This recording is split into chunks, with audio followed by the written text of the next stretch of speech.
Good morning. This is my second video on tree diagrams. I am assuming you watched my first tree diagram video along with the other tree diagram video that I posted. So now I'm making a second tree diagram video. And I'm going to start with a tricky one. It's one that when we're in school, the kids usually struggle with. So I did want to show that to you. Okay. You're flipping three coins. So can you picture me with a nickel, a penny, and a quarter? Okay, wait, here's a little hint. It really doesn't matter what coin you're flipping. Okay, so that's kind of one of the tricks right off the bat. It doesn't matter what coin that you are flipping. Okay, so my first chances, let's say I flip the nickel first. I could flip a head or a tail. Okay, I could flip a head or a tail. Now, this column represents my nickel.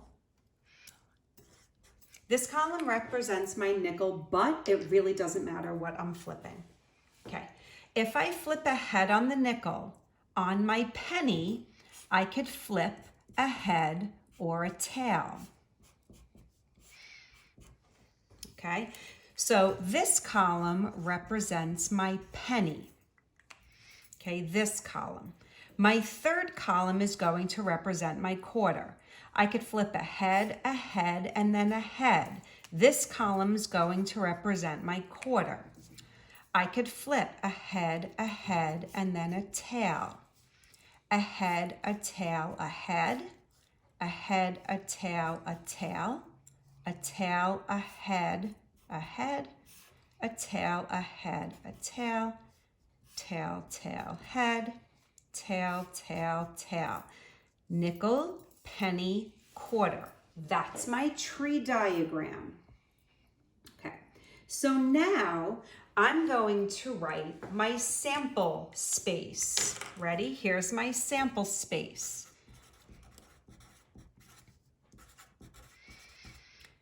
I could get head, head, head.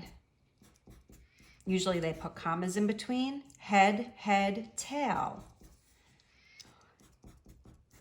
I should put commas in between, right?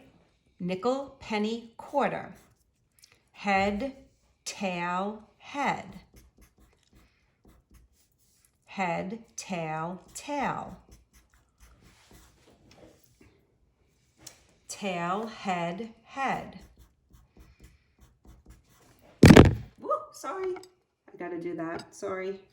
Okay, tail, head, tail. Tail, tail, head. Tail, tail, tail. Now, I was standing up and sitting down, making sure that you could see all this, but I need to make sure there are 1, 2, 3, 4, 5, 6, 7, 8 in my sample space. 1, 2, 3, 4, 5, 6, 7, 8. Awesome. From here, I could ask you probability questions like, what's the probability that I'm going to get exactly 2 heads? Okay, exactly 2 heads. Well, my denominator is going to be 1, 2, 3, 4, 5, 6, 7, 8. There are 8 possibilities. So 2 heads, exactly 2 heads. Are there exactly 2 heads there? Maybe I should even put that. Exactly 2 heads, right? No. Are there exactly 2 heads there? Yep. That's one. There are exactly 2 heads there. Exactly 2 heads there. And that's it. It looks like the probability of 2 heads is 3 out of 8. Okay, I did a tree diagram, I did a sample space, and I gave you a probability question. I'm going to do the shortcut. Ready for the shortcut? You're like, yeah, I'm ready. But don't worry, I will be asking you to make tree diagrams. Okay, if I want to know how many outcomes there are, yes, there are 8. Here are the shortcut. There are 3 different events happening. The event of flipping a nickel, the event of flipping a penny, the event of flipping a quarter.